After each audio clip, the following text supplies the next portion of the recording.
Good morning to all of you. Myself Sandeep Kumar from Chanakya college of education. My dear student, आज की जो मैं कक्षा ले रहा हूँ ये डीएलएड सेकेंड ईयर वालों के लिए, जो कि पेपर हो जाता है S4 स्वयं की समझ पेपर का नाम हो जाता है. इसके अकॉर्डिंग माय डियर स्टूडेंट, मैंने पिछली कक्षा में आपको आत्मसम्मान के बारे में बताया, इसके स्तर को बताया, उसकी विशेषताओं को बताया. फिर उसके बाद हमने आत्म से क्या समझते हैं उसे बताया, व्यक्ति का आत्म के जीवन में क्या महत्व है उसको बताया. आज मैं आपको आत्म को प्रभावित करने वाले कारकों को बताऊंगा. तो चलिए हम लोग देखते हैं आत्म को प्रभावित करने वाले कारक कौन कौन से आत्म को प्रभावित करते हैं, कौन कौन से कारक. तो यहाँ कहता है कि ऐसा देखा गया है कि जब आत्म का निर्माण व विकास हो जाता है तब कुछ विशिष्ट व्यवहार अपना प्रतिमान अपना लेते हैं. यानी कि व्यक्ति के अंदर में जब स्वयं का निर्माण हो जाता है और व्यक्ति के अंदर में कुछ चीज़ का विकास हो जाता है तो वो क्या करता है, व्यवहार का प्रतिमान अपना लेता है. यानी कि उसी व्यवहार के अकॉर्डिंग व्यक्ति अपने आप को डालता है और कुछ ऐसी परिस्थितियाँ उत्पन्न हो जाती है जो उसे किसी प्रकार के परिवर्तन से प्रभावित होने न होने के लिए क्रियाशील बना देती है. और कभी कभी ऐसा भी स्थिति हो जाता है कि वो अपने व्यवहार में कोई बदलाव नहीं लाता है. व्यक्ति अपने चारों ओर जो अंतर्व्यक्तीय पर्यावरण निर्मित करता है वह क्या होता है, अस्थायी होता है. यानी कि वो अपने व्यवहार के अकॉर्डिंग अपने चारों ओर के पर्यावरण को क्या किया, पर्यावरण का निर्माण किया अपने अकॉर्डिंग, तो क्या होता है, पूर्ण रूप से अस्थायी होता है. यानी कि कहता है कि जैसा हमारा सोच रहेगा, हम जैसे दूसरों से मिलते हैं, जैसे दूसरों के साथ व्यवहार करते हैं, हमारा क्या हो जाता है, एक छाप हो जाता है जो कि पूर्ण रूप से क्या होता है, अस्थायी होता है. व्यक्ति पर वातावरण से उत्पन्न परिस्थितियों के लिए उस पर दबाव डालती है, परंतु व्यक्ति आत्म की स्थिरता बनाए रखने का प्रयास करता है. यानी कि कहते हैं कि जब हम एक प्रण ले लेते हैं तो कुछ भी हो जाता है, व्यक्ति नहीं हटता है, उसे आत्म के द्वारा मदद मिलती है. यानी कि अब प्रण बनाए रखने के लिए कहाँ से उसको मदद मिलती है, आत्म से उसको मदद मिलती है. आगे कहता है कि व्यक्ति की आत्म से क्या क्या मदद मिलता है, तो कहता है कि व्यक्ति की स्वयं के बारे में बने अवधारणा, यानी कि जो हमारी अवधारणा हमारे अंदर में बनी है पहला वो देती है. दूसरा कहता है व्यक्ति का अधिगम व्यवहार प्रतिमान, यानी कि जो चीज़ हमने सीखा उसके बारे में. तीसरा कहता है दूसरे व्यक्तियों के प्रत्यक्षीकरण के बारे में उसके व्यक्तिगत तरीके. ये तीन आपका मुख्य रूप से महत्वपूर्ण होता है. कहता है कि व्यक्ति के आत्म के इस पहलू के संबंध में दूसरे व्यक्तियों की व्याख्या और अनुभव क्या है तथा इस संबंध में व्यक्ति में क्या विचार है. आत्म और व्यवहार की स्थिरता बनाए रखने के लिए व्यक्ति इन तीन में क्या बनाए रखता है, समरूपता बनाए रखता है. तो ये जो था आपका क्या था, आत्म के बारे में.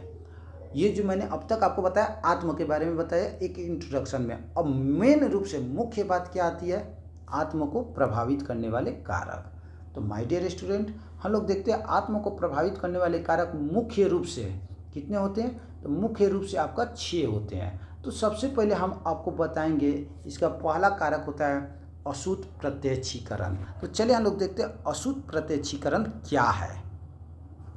तो यहाँ कहता है कि अशुद्ध प्रत्यक्षीकरण से मतलब क्या है, तो कहता है कि जब एक व्यक्ति दूसरे व्यक्तियों की प्रत्याशाओं के अनुसार व्यवहार नहीं करता, यानी कि जब एक व्यक्ति, यानी कि जैसा मैं व्यवहार करता हूँ और मेरे अकॉर्डिंग दूसरा व्यक्ति व्यवहार नहीं करता है, तब उन परिस्थितियों में एक व्यक्ति दूसरे व्यक्ति का क्या करता है, अशुद्ध प्रत्यक्षीकरण करता है. यानी कि मेरे व्यवहार के अकॉर्डिंग अगर दूसरा व्यवहार नहीं करता है तो उसके अकॉर्डिंग क्या करता है, दूसरे व्यक्ति उसका प्रत्यक्षीकरण करता है.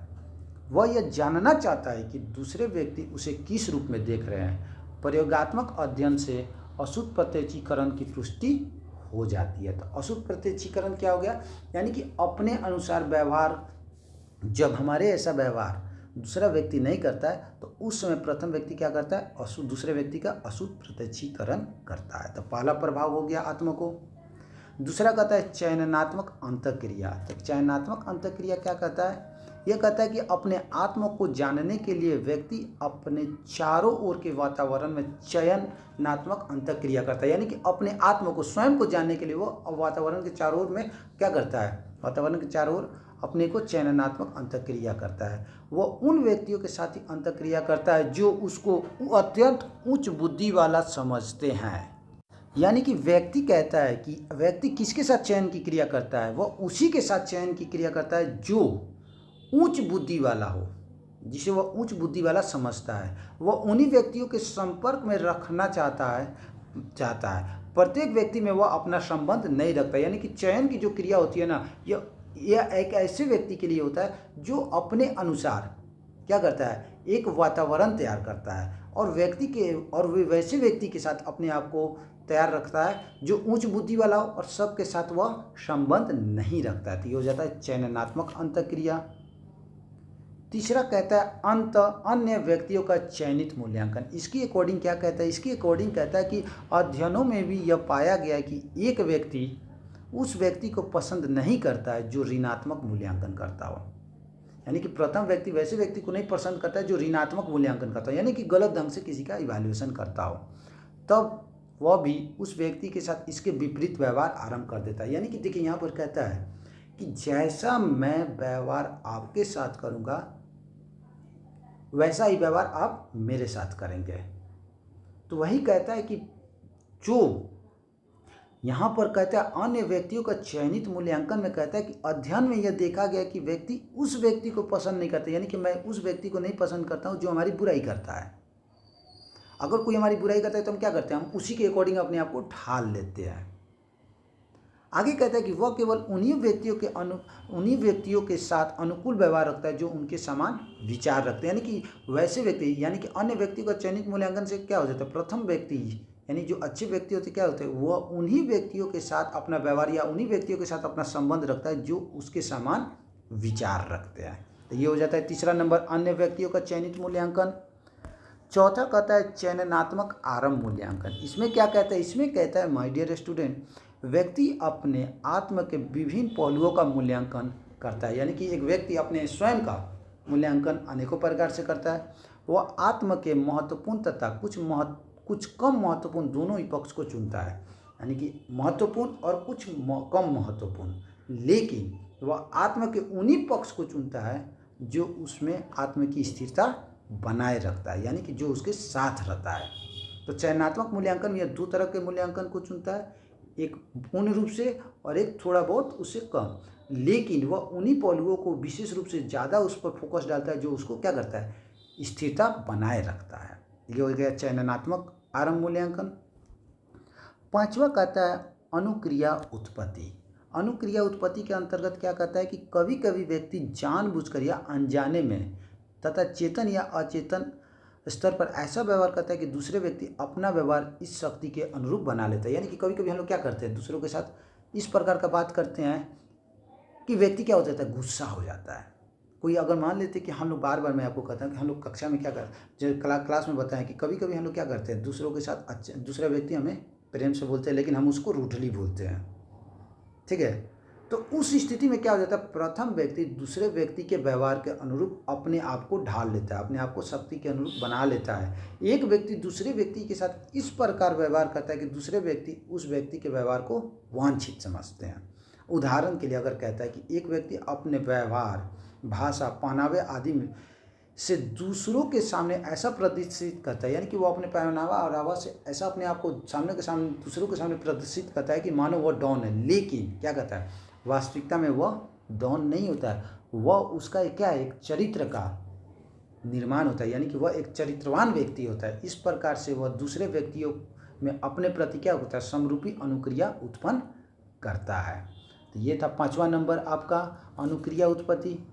छठा आपका लास्ट कहता है कि भावात्मक समरूपता।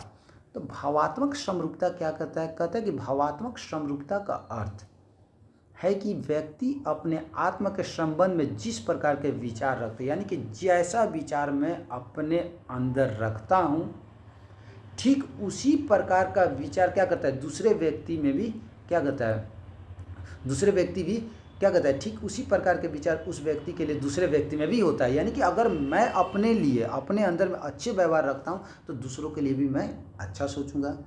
अगर मैं अपने अंदर में गलत व्यवहार रखता हूँ तो मैं उसी पर, यानी कि जैसा मेरा सोच रहेगा वैसा ही मैं दूसरों के बारे में भी वैसे ही सोचूंगा। तो वही कहता है कि ठीक उसी प्रकार के विचार उस व्यक्ति के लिए दूसरे व्यक्ति में भी रहता है। अगर आपके अंदर में अच्छा विचार है, दूसरे मदद करने वाले विचार है, तो आप क्या करते हैं, दूसरों के लिए भी आप सोचोगे कि नहीं वो भी लड़का ऐसा करता होगा। लेकिन आपके अंदर में अगर कठोरता है, क्रूरता है, तो आप भी सोचोगे कि नहीं वो भी लड़का वैसा ही है। यानी कि जैसा आप विचार रखते हैं वैसे ही आप दूसरों के लिए भी उसी प्रकार का विचार रखते हैं। आगे कहता है कि व्यक्ति जिस रूप में अपने आत्मा को देखता है, यानी कि जैसे मैं अपने आप को देखता हूँ ठीक उसी अनुरूप व्यवहार करना आरंभ कर देता है। यानी कि जैसा मेरा व्यवहार रहता है, जैसा मेरी सोच रहती है, मैं वैसा ही व्यवहार क्या करता हूँ, दूसरों के साथ करना आरंभ कर देता हूँ। तो ये जो 6 पॉइंट थे माय डियर स्टूडेंट, ये आत्मा को प्रभावित करने वाले कारक थे, जिसके अंतर्गत पहला हो जाता है अशुद्ध प्रत्यक्षीकरण, दूसरा हो जाता है चयनात्मक अंतःक्रिया, तीसरा हो जाता है अन्य व्यक्तियों का चयनित मूल्यांकन, चौथा हो जाता है चयनात्मक आरंभ मूल्यांकन, पांचवा हो जाता है अनुक्रिया उत्पत्ति, और लास्ट में आपका आता है, क्या आता है, भावात्मक समरूपता। ये जो 6 थे आत्मा को प्रभावित करने वाले कारक थे। अब हम लोग आगे देखते हैं। आगे कहता है कि जैसे जैसे व्यक्ति की आयु बढ़ती है उसके आत्मा में भी क्या होता है, परिवर्तन होना आरंभ हो जाता है। यानी कि जैसे जैसे हमारे वृद्धि हमारी होती है वैसे वैसे हमारे अंदर में क्या हो जाता है, परिवर्तन होना आरंभ हो जाता है। यानी कि कहता है कि देखिए बचपन में जब हम लोग रहते हैं तो काफ़ी नटखट होते हैं, बड़ा होते हैं तो थोड़ा सीरियस हो जाते हैं, मैरिज हो जाता है तो और सीरियस हो जाते हैं, बूढ़े हो जाते हैं तो एक अलग कार्यभार मिल जाता है। यानी कि जैसे जैसे हमारे आयु में वृद्धि होता है वैसे वैसे हमारे अंदर में क्या हो जाता है, सोचने विचारने की जो शक्ति होती है वो क्या होता है, अपने आप परिवर्तित होते चला जाता है। कहता है एक व्यक्ति को समाज में रहते हुए विभिन्न प्रकार की भूमिकाएं निभानी होती है। देखिए जैसे मैंने आपको क्या बताया, पहले जब हम शिशु थे तो क्या थे, बहुत नटखट थे। क्यों? क्योंकि उस समय हमारा मानसिक विकास नहीं हुआ रहता है। फिर हम लोग शिशु से क्या होते हैं, बालक होते हैं। तो थोड़ा सा हम बालक होते हैं तो जब हम विद्यालय में पढ़ने जाते हैं तो क्या करते हैं, थोड़ा बहुत अपने आप को एक लेवल में रखते हैं। जब किशोर होते हैं, अब जब कॉलेज में जाते हैं तो और थोड़ा अपने आप को गंभीर बना लेते हैं। अगर युवा अवस्था में जाते हैं तो और क्या होता है, युवा अवस्था में जाने पर हम लोग क्या करते हैं, और अपने आप को थोड़ा स्थिर बना देते हैं। वयस्क अगर बुजुर्ग में जाते हैं तो उस समय हम क्या करते हैं, हम लोग दूसरों की देखभाल चालू करते हैं, दूसरों को देखना। तो उस स्थिति में हम लोग क्या करते हैं, दूसरों को देखभाल करते हैं, दूसरों के बारे में सोचते हैं। तो वही कहता है कि पहले हम शिशु, फिर बालक, किशोर, युवा, वयस्क तथा बुजुर्ग आदि अनेक भूमिकाएं निभाते हैं। जैसे जैसे हमारा विकास होता है वैसे वैसे हमारे सोच में भी अंतर आते रहती है। तथा इन अवस्थाओं के साथ वह पुत्र, पहले हम लोग पुत्र होते हैं, फिर पिता होते हैं, फिर पति होते हैं, और लास्ट में संरक्षक आदि की भूमिकाओं को अलग अलग तरह से क्या करते हैं, निभाते हैं। जैसे जैसे कि उसकी आयु बढ़ती है, किसकी, एक बालक की आयु बढ़ती है, वह नई नई भूमिकाओं को क्या करता है, निभाता है। तथा विशिष्ट परिस्थितियों के कारण उसके आत्म में परिवर्तन आ जाता है। यानी कि जैसे जैसे अब बड़ा होते हैं तो अनेक प्रकार की हमारे सामने परिस्थिति उत्पन्न होती है, और जब परिस्थिति उत्पन्न होती है तो हम उसी के अकॉर्डिंग अपने आप को क्या करते हैं, ढालते हुए आगे की ओर बढ़ते हैं। आत्म विकास तथा परिवर्तनों को भी वह विभिन्न व्यवहार भी प्रभावित करते हैं, जो समय समय पर क्या करता है, जो समय समय पर जीवन में अपनाते रहते हैं। तो ये था माय डियर स्टूडेंट आत्मा को प्रभावित करने वाले कारक, जो कि मैंने बताया कि एक एज के अनुसार, एक विचार के अनुसार, एक सोच के अनुसार, एक कार्य के अनुसार व्यक्ति क्या करता है, दूसरों को प्रभावित करता है। ये जो दूसरों को प्रभावित करने वाले क्या हो गया, आत्मा को प्रभावित करने वाले कारक।